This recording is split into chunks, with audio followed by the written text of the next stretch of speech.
of San Diego, under the Coronado Bridge, lied a little piece of land. A little piece of land that the Chicano community of Logan Heights wanted to make into a park. A park where all the chavalitos could come and play in, so they wouldn't have to play in the street and get run over by a car. A park where all the viejitos could come in the tarde and just sit down and watch the sun go down. A park where all the familias could come and just get together on a Sunday afternoon and celebrate the spirit of life itself. But the city of San Diego said, chale, we're gonna make a highway patrol substation here. So on April the 22nd, 1970, La Raza of Logan Heights and other Chicano communities got together and they walked on the land and they took it over with their picks and their shovels and they began to build their own park. And today, almost 20 years later, that little piece of land under the Coronado Bridge in San Diego is known to people everywhere as Chicano Park. Órale, raza, vamos al parque. Yeah. It began in 1970. 1974. Pablo and Alvin Beret went to McAllen, Texas, con Pablo Delgado and Jorge and them. They brought David Sanchez from California. They brought him over here to talk to us about the Brown Beret.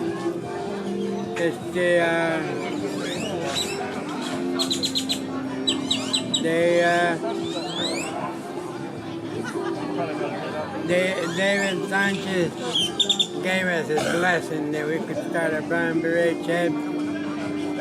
So Pablo came back and he started the Brown Beret. He first started with Johnston High School in East Side. Para aquel lado, llamaba Albert Sidney Johnson. Albert Sidney Johnson was a Confederate general. So we wanted to change the school name from Albert Sidney Johnson to Emiliano Zapata High School. That's the first efforts we started. Then we were able to get some funding from Presbyterian Church, and we started up the Centro Chicano, which was a crisis intervention center. We advocated for the people as far as health care, housing, job employment, education, and we all worked out of the Centro Chicano. In times, then came the boat races. The boat races was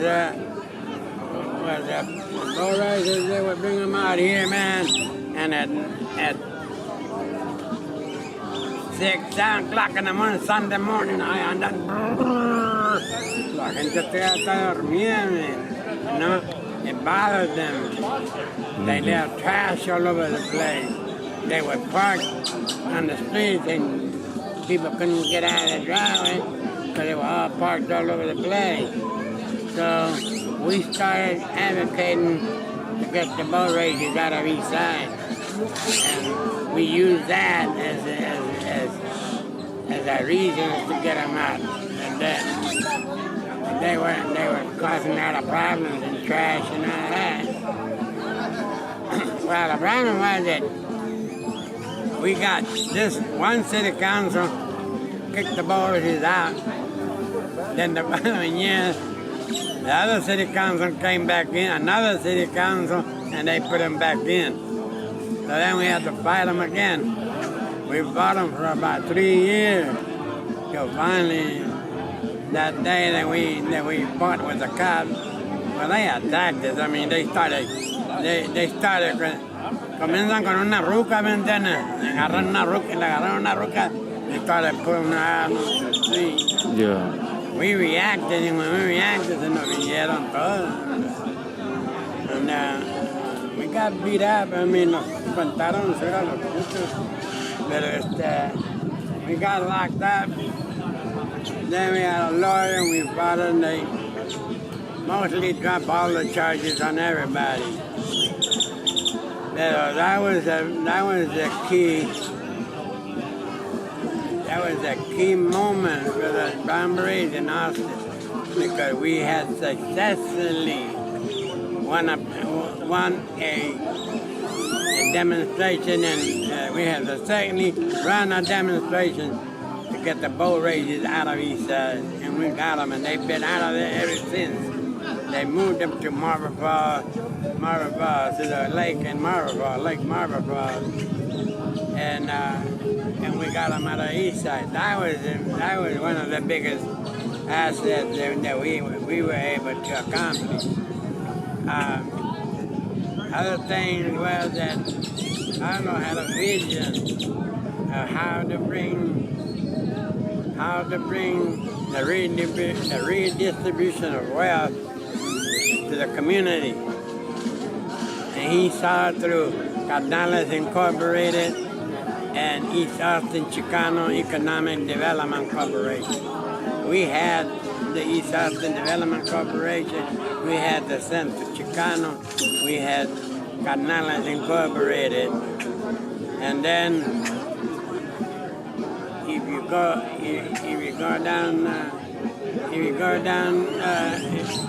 go back up this way, a la calle primera está una casa alta que se dice la Quintanilla House, porque un señor Quintanilla owned it.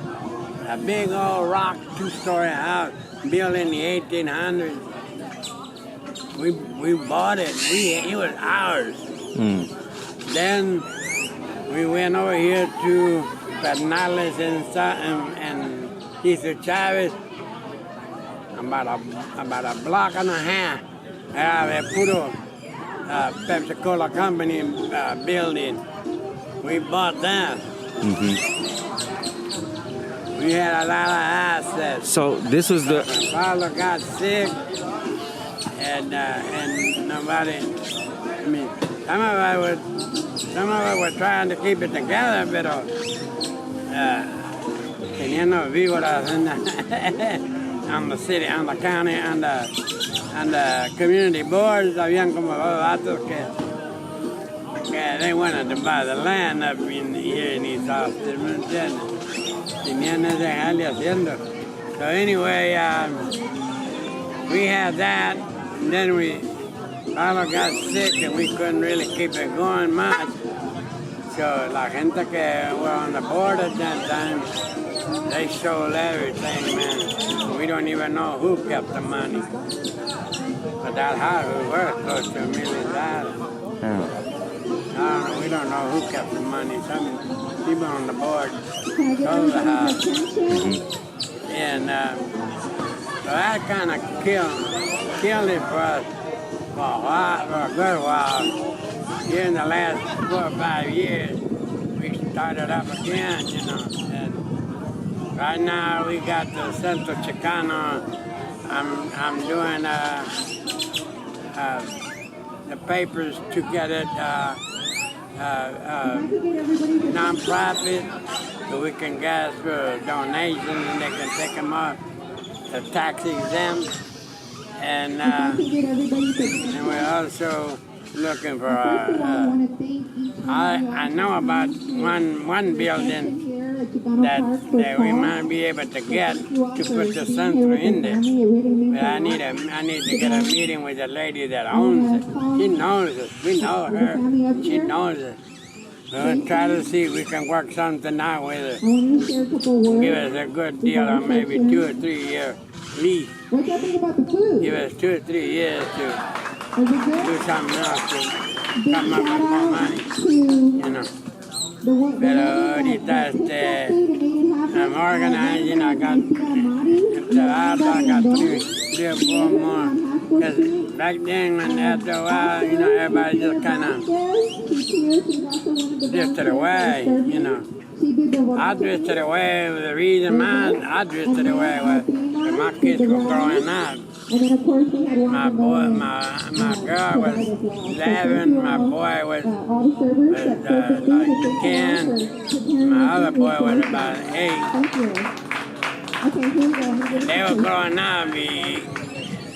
I kind of felt that I needed to back away a little bit because if I didn't, then I probably wind up, my kids would probably wind up being the same kids that we're trying to help. You know what I'm saying? Yeah. From the father.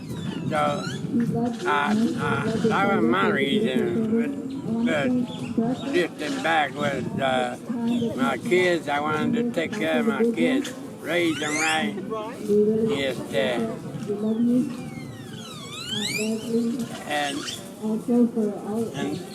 and Pablo was the one that you know he was a brain. He was a leader. Ese vato tenía una mente como que unbelievable, you know.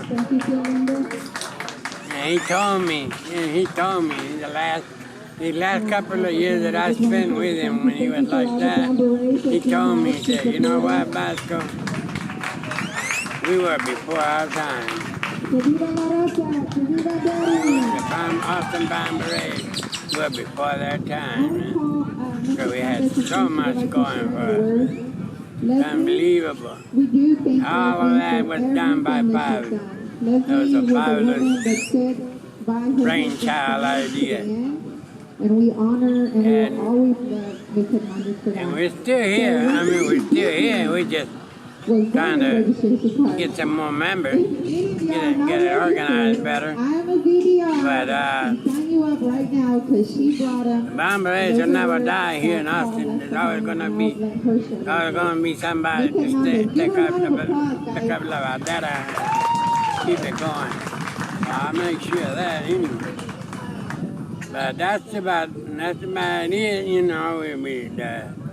Our history is, of course, you know, we had other things, you know, like when Easter Sunday here, one Easter Sunday here, salimos de pedo con los judas y nos agarramos a chingazo con los judas, but there was a political rally going on inside the fence over there. There was a political rally going on. Y chinga raza, y cuando salieron, acá andaban nosotros peleando con los judas, they just came out, man, and they just started throwing rock bottles a los carros de las judas, and they cut the tires. You could hear the radios, police radios. You could hear them saying, "Get out of the park! Just get out of the park!" I mean, there were about, I would say about 15 cars, and there were about 10,000 Mexicanos.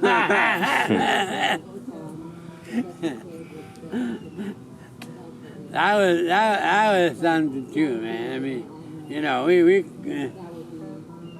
la cars no tenían miedo, man. La cars estaban muy radical, man. You know, one time I got stopped. I had a 62 Chevy 2, and it was a blue one. And he stopped me because he said that they had a report that a car like this was involved in a robbery. And they hear, well, I ain't got no gun or nothing. Hasta volada se pesca la pistola, ¿entiendes? Yo, man, what are you going to do? You going to shoot me? You know, you got a gun? No, I don't have a gun.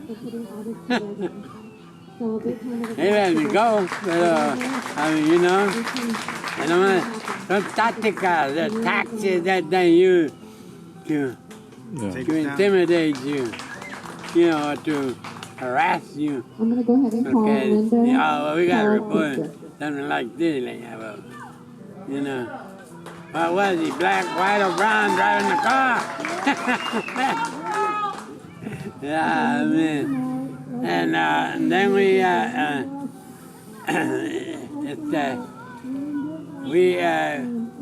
what we did also was, one of the things we did that they didn't like was that anytime we saw a cop stop somebody in the barrio, we would get out of the car and start screaming the arrest. One cop came over and told me, You better put that damn camera away, or I'm gonna slap it out of your hand. You hear what? No, el otro jura le dijo, leave me alone. Me pagó la cámara y me la pone para abajo y comencé a andarle. Come back here, man, I'll talk to you back here, come on, come back here. El otro jura, no, get back, come back. El jura quería venir, he wanted to come back there. Come back here, boy, and I'll whip your ass.